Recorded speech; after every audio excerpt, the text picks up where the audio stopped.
roadside markers as you're traveling about? I always feel this compulsion to, like, if I had time, which I never do, to stop and read all of those little signs alongside the road. Usually they're historical markers, like saying, Sybil Luddington, this is the path that she rode. Or someone's house was here, and sometimes it's notable things we know about. George Washington slept here. And others, these strange names that we don't always know who they are, and we have to Google it and look up more information. I was looking at some kind of unusual ones. I was trying to find some unusual ones out there, and thought I'd share a few with you. In Enterprise, Alabama, there's a monument to the boll weevil. And the boll weevil is an insect which destroys crops. Why they would have that, it seems strange, but it says that they have it because it then lifted up the practice of the farmers who did other crops than just cotton and were able to persevere through this boll weevil plight. Or in Arizona, there's in memory of 8-Ball, listed as a morale officer, who was actually a donkey, or burro, who had kind of wandered into camp, and they all kind of sort of like a pet to them, and they got him drunk and the like, but also then, I guess, he also then ate the underwear of all the nurses in camp, and so somebody shot him. So it's in his memory. Again, there's these strange things. The birth of the martini was in Martinez, California, at least that's the site. In Ohio City was the site of the first automobile crash, and that 2 million jars of peanut butter helped to sustain an Alabama town. I guess it was during the Depression, and so help that. And then there was the Great Boston Molasses Flood, a real thing, where molasses plant exploded or something, or somehow all this molasses poured out upon the streets. And they say even in some times when it's raining, that you can still have a faint smell of molasses.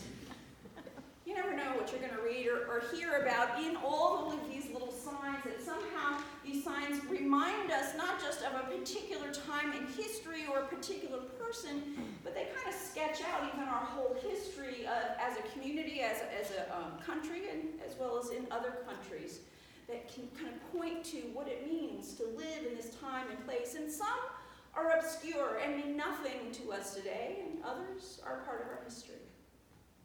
It's almost as if Peter wanted to do the same thing. He wanted to make these booths, which are basically kind of tents or temporary structures to set up on the mountaintop, because he wanted to preserve this moment, to preserve it with Moses and Elijah and Jesus transfigured before them. This is incredible. We should memorialize this. We should set this as a sacred site to remember this by.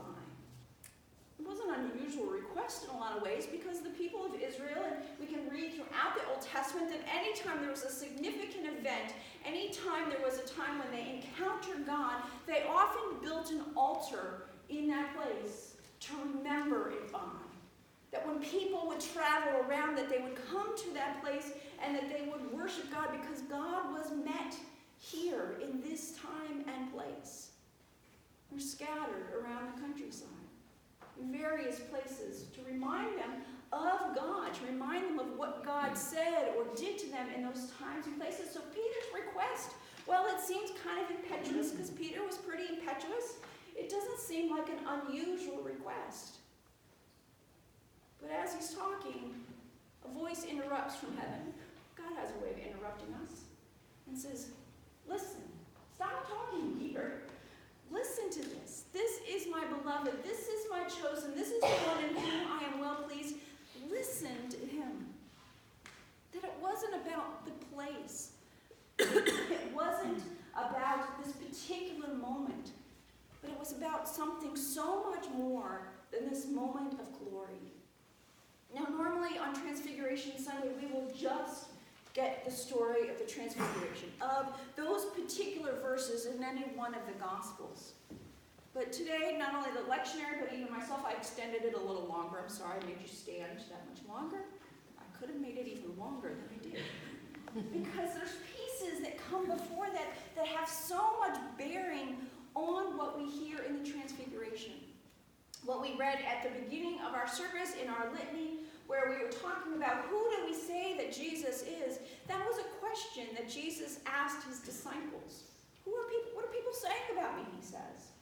Some are saying he's Elijah. Some are saying maybe a prophet like Jeremiah. Maybe he's Moses. But then Peter confesses, no, you are the Messiah, the Son of God. And then Jesus goes on, as we hear in our reading, to talk about his passion, to talk about what's coming once they get down off that mountain.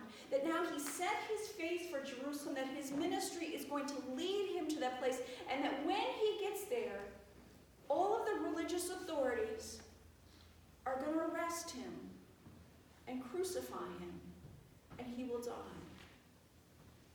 Peter's like, no, that's not what a Messiah does. And even more so that after this, when Peter sees him in all his glory up there, the thoughts of Jesus dying on a cross, the thought of Jesus being betrayed by others, seem so far removed from what he sees on that mountaintop. And yet, that's exactly what Jesus came to do. Not to reveal God's glory, but to reveal God's love. That we see more about who our God is in the cross than we do a bright, shining light. That Jesus God did not want Peter to make these booths, to make these memorial kinds of things in this place, because ultimately, this isn't what God is about. God's not about shining forth his glory. God's about shining forth his love. They couldn't see it then. And it wasn't until he came down off that hill, as he continued to heal, and as he continued to teach, and as he headed into Jerusalem. That's what we're doing in a sense. We celebrate this day, and at the end of the service we'll be not really burying it, but we'll roll it up, I'll put it in a tube, we'll bury somewhere back in the sacristy our alleluias. We'll sing our last alleluias at the end of the service, to in a sense put those aside, to remind us not just of the glory of God, of that which we celebrate about God, but what Jesus then embarks upon as he sets his face for Jerusalem. That's what we're called to remember.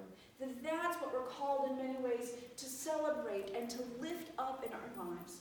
To see the brokenness of our world, to see the brokenness of our own lives, and know that that's ultimately where Jesus meets us. Not in our successes, not in our glory moments so much, but Jesus meets us in our suffering, in our brokenness, in our hurt. That's why God came. That's the markers we need. We may wear crosses around our necks, or put them on our walls, or see them here in our sanctuary, but we see that as a different kind of marker, more than just marking a place, but marking who our God is, of what our God does. And so as we celebrate this day, as we lift up our joyous songs, remember that we head into Lent, not just as a somber time of repentance, but as a call to remind us to return to the one who loves us so much, that he would be glorified not on a mountain, but on a cross. And it's for this that we do proclaim, thanks be to God.